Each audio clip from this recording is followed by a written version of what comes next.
Yan po yung piyesa na ikakabit doon sa tubsilin.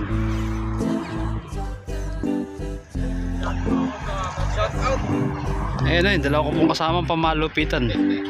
Ilalabas na po sila kasi lagi sila nakakulong eh. Ayan, dadalhin po sila sa site. Ilalabas sila dahil lagi sila nakakulong. Mga pamalupitan natin na welder tsaka Petix boys. Hindi o, yan. Malulupit po yan. Yan o. Yan po yung mga gamit namin. Yan. Ito ang service. Yan. Yung pick up ni boss Yasik, pick up niya yan. Ano?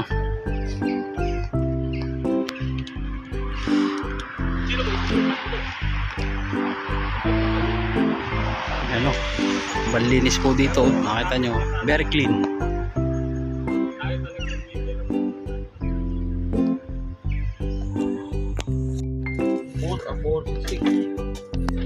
Aming Super Bitoy, tsaka yung aming Borman. 966. Borman, JR, and Super Bitoy Carlo. 966. Ang daming ano din, insekto. 117. Ayun na, sa likod. 1917. Tama, 1917. Shout out. Oh, shout out daw kay Borman JR at saka Super Bitoy Carlo. Nagsusukat. Ito ang aming project. Pulse engineer. 1917 no. 1917. Yan, nagsusukat. Ito ang project ni Super Bitoy Carlo at saka ni JR Borman JR. Yan o. Paklas.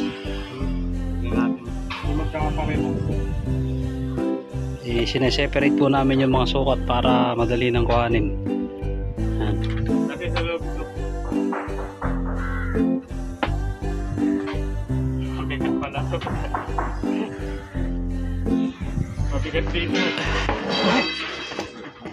Mabigat daw pala yun.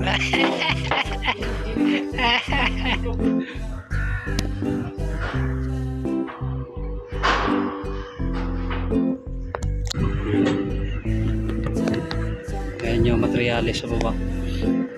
Na yung makina nandun. Yung mga parapernalyas. Ginawan pala nila ito nung nakaraang taon. Hindi pala. 2023 pala.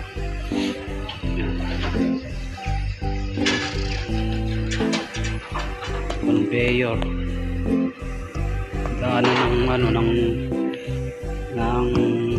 produkto ng asukal, yung parang matamis na ano din siya, road crop.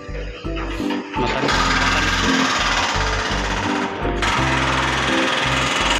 Ito po yung loob nung gilingan, no? Gilingan ng asukal, yung produkto nila yan.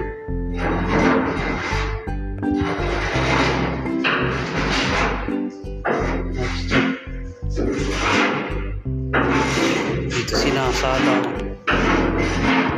Super Bitoy, yan po ang aming Super Bitoy. Super Bitoy Carlo. May camera pala dito.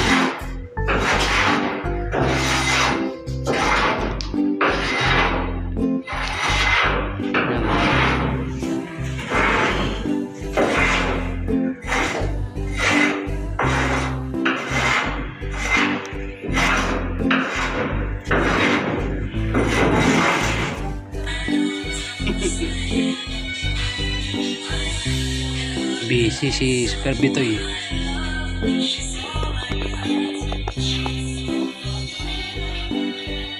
Wait.